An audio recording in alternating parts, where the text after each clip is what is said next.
Hello my lovely viewers, আসসালামু আলাইকুম। আজকে চলে আসলাম সুন্দর একটা রেসিপি নিয়ে, যেটা হচ্ছে আপনার লাউয়ের বিচির ভর্তা। আমি যেভাবে তৈরি করি, আপনারা চাইলে বড় বড় চিংড়ি মাছও দিতে পারেন। আমি কিছু চিংড়ি মাছের মাথা নিয়ে নিলাম, ছোট ছোট চিংড়ি মাছের।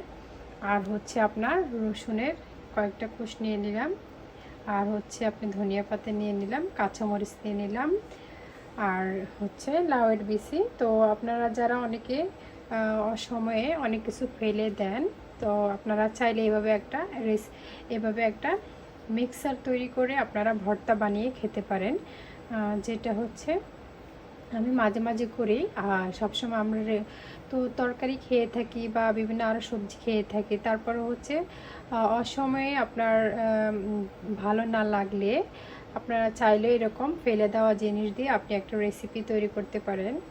এই হচ্ছে আমার ভর্তার আইটেম। তো চলেন দেখি কি করা যায়, কিভাবে তৈরি করি আমি।